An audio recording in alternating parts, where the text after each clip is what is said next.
ایک واقعہ اور کہ حضور جب آگے بڑھے، متفق علیہ حدیث بخاری و مسلم میں بھی اور دیگر بہت ساری حدیث کی کتابوں میں آگے بڑھے، جب جبل سور کے قریب پہنچے تو دیکھا کہ صدیق اکبر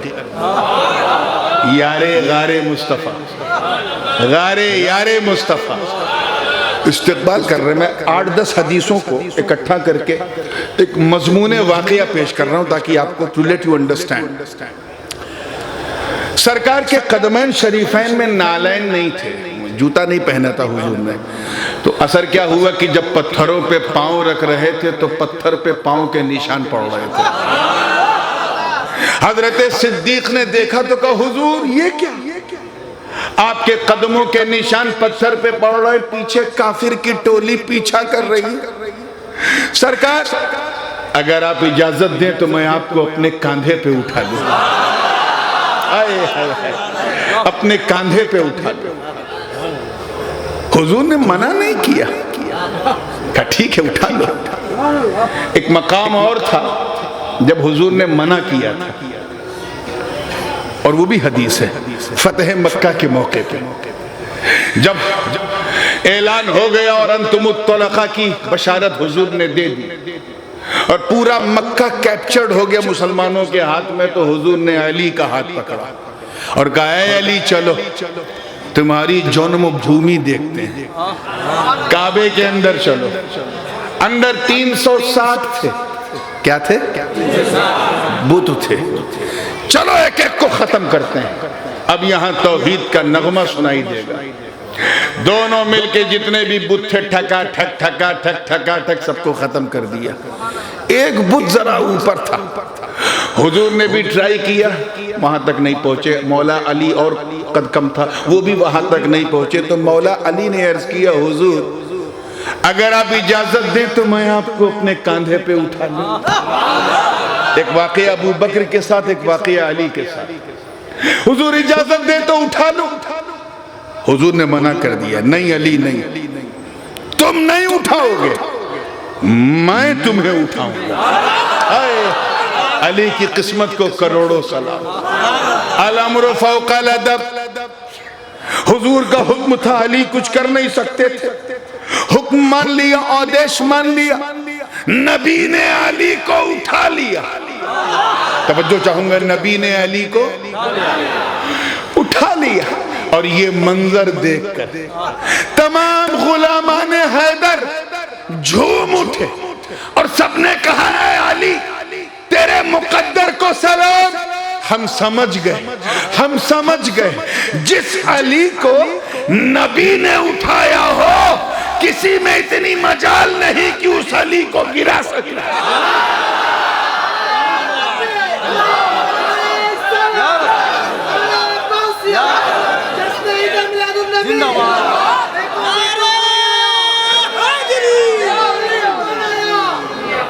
ایک روایت ہے البنایہ والنہایہ میں بھی ہے، طبقات ابن سعد کے حوالے سے، اور غالباً المعجم الکبریٰ جو ہے اس کے حوالے سے بھی روایت بڑی مشہور ہے۔ بس اتنا ہے کہ جب نبی نے علی کو اٹھایا تو حضور نے پوچھا اے علی الی این وصلت، کہاں تک پہنچے؟ کہاں تک پہنچے؟ مولا علی نے عرض کیا حضور مت پوچھئے، آپ نے اتنا بلند کر دیا، اتنا بلند کر دیا کہ اگر آپ حکم دیں تو میں عرش کو کھینچ کے آپ کے قدموں میں رکھ سکتا ہوں۔ جسے نبی اٹھا لیں اس کو کون جھکا سکتا؟ ایک واقعہ تو یہ ہے، ایک واقعہ ابو بکر کے ساتھ، جب انہوں نے کہا حضور قدم کے نشان پڑ رہے سرکار میں آپ کو اپنے کاندھے پہ اٹھا لوں، آگے سفر لمبا ہے، پہاڑ پہ چڑھنا ہے، چھپنے کے لیے کہیں پناہ لینی ہے، نبی نے منع نہیں کیا، کہا اٹھا لو۔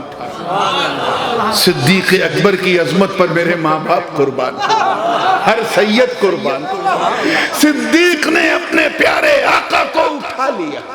توجہ چاہوں گا، اب میں قاضی صاحب آپ کی توجہ چاہوں گا، جو لوگ اردو کی لذت کو محسوس کرتے ہیں میں ان کی خاص توجہ چاہوں گا۔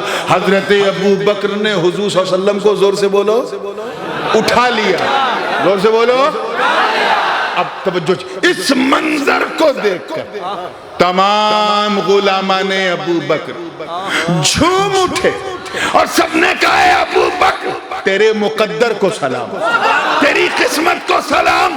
ہم سمجھ گئے کہ جس ابو بکر نے نبی کی ظاہری زندگی میں بار نبوت اٹھایا ہو، کسی میں اتنی مجال نہیں کہ اس ابو بکر کے سامنے بار خلافت اٹھا سکے۔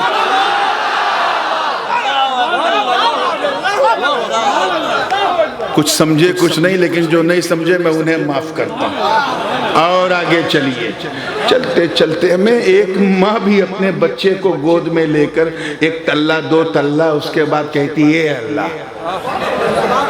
اور یہاں اللہ جانے کئے تلہ، جبل سور اس کے اوپر غار سور، آج بھی چڑھنا ممکن نہیں، اب تو زینے بن گئے پھر بھی تھک جاتے ہیں لوگ، اس زمانے میں تو کچھ نہیں تھا، اوپر تک گئے۔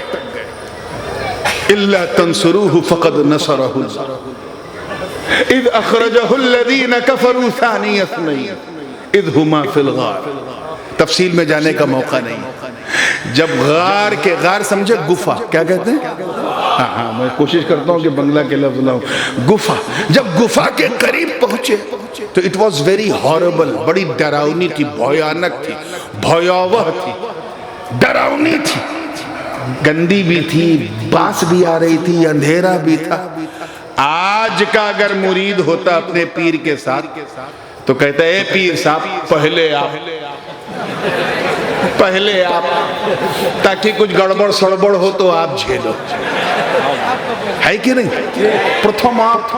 لیکن جب مرید اپنے پیر کی مراد بن جائے تو وہ پیر کو ڈینجر جگہ پہلے نہیں بھیجتا، وہ کہتا حضور آپ بیٹھے پہلے میں۔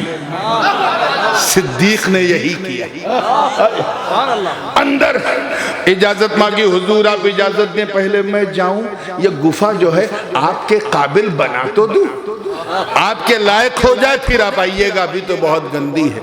حضرت صدیق اندر گئے تو گفا بہت گندی، کپڑا کچھ تھا نہیں، امامے کا کپڑا، اسی سے پوری گفا کو صاف کیا، جتنی مینگنیاں تھیں جانوروں کی بیٹیں تھیں اسے صاف کیا، جتنے جال تھے مکڑی کے انہیں کلیئر کیا، سب صاف کیا۔ اس کے بعد پھر دیکھا کہ چھید ہے، سوراخ، بلاک، ہولز دکھ رہے، ڈر لگا کہ اندر ہولز میں کوئی جانور نہ ہو، کیڑا نہ ہو، شرپ ساپ نہ ہو۔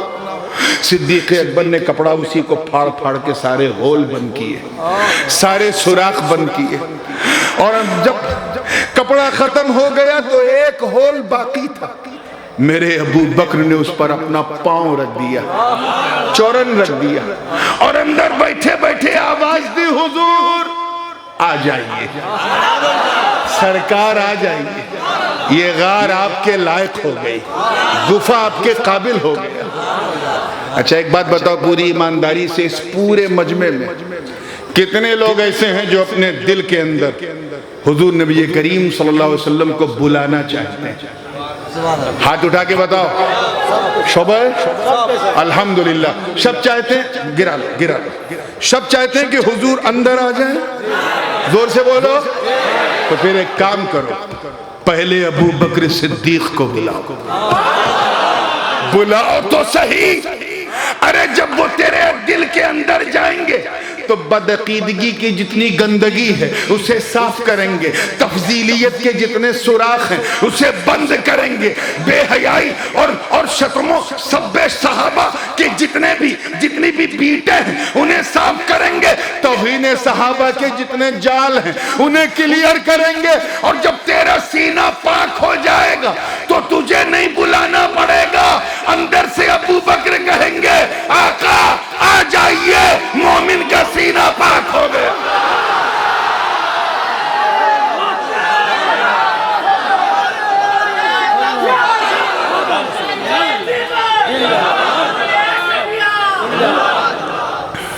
ذرا سوچو یار، اور ان جاہل تفضیلیوں کو بتاؤ، ان گستاخ صحابہ کرنے والوں کو، اور جب علی کا بیٹا صحابہ کی تعریف کرتا ہے تو منظر کچھ اور ہوتا ہے۔ ان کو بتاؤ کہ جب ایک معمولی، ایک سادھارن گفا میں ایک آرڈینری کیو کے اندر جب میرا نبی ابو بکر کے بغیر نہیں جاتا تو کسی مومن کے دل میں ابو بکر کے بغیر کیسے جائے گا؟ اب یہ تو ہو گیا واقعہ. معاملہ کیا تھا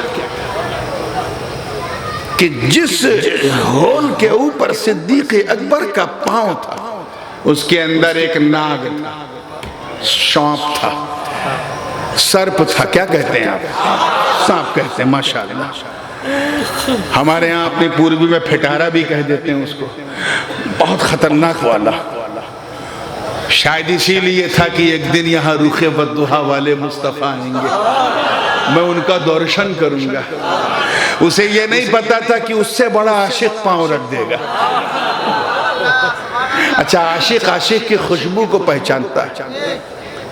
عاشق عاشق کی خوشبو کو پہچانتا ہے. اس نے محسوس کر لیا اپنا، اس لیے کاٹا نہیں. پہلے روایت میں ہے کہ پہلے اس نے گدگدانا شروع کیا. ابو بکر سمجھ گئے اندر گڑبڑ ہے، اور ٹائٹ کیا پاؤں. ہم اور آپ ہوتے فوراً ہٹا لیتے. پھر اس نے دانت گاڑنا شروع کیا تاکہ اب ہٹا لیں اب ہٹا لیں. میرے صدیق نے اور ٹائٹ کیا. پھر جب اسے لگا کہ اب کوئی چانس نہیں ہے تو سانپ تھا، کاٹ لیا، ڈس لیا. آؤچ جیسی آواز آئی. حضور نے پوچھا کیا ہوا؟ کہا حضور کوئی کیڑا ہے، زخم کر دے گیا. سرکار نے فرمایا گھبرا مت، پاؤں ہٹا لے، شاید وہ دیدار کر کے چلا گیا. اور یہی ہوا. حضور صدیق اکبر نے پاؤں ہٹایا، سانپ نے درشن کیا، چلا گیا. نبی نے اپنا لعاب دہن زخم پہ لگایا، کچھ پتہ ہی نہیں چلا. عشق نے اپنا کام کر دیا. عشق نے اپنا کام. مگر میاں عقل تو عیار ہے. عقل نے پوچھا اے ابو بکر یہ کیا؟ یہ کیا؟ سانپ تھا، کاٹ لیا تھا، آپ کی جان بھی جا سکتی تھی، آپ نے ایسا کیوں کیا؟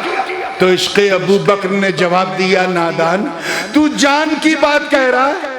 ارے جان ہی جاتی نا. میری جان تو مصطفیٰ کی جان پہ قربان، وہ تو میری جان سے زیادہ قیمتی ہے. وہ تو میری جان سے زیادہ قیمتی ہے. اس لیے میاں صحابہ کی شان میں بولنے سے پہلے سوچا کرو، سمجھا کرو کیا بول رہے ہو.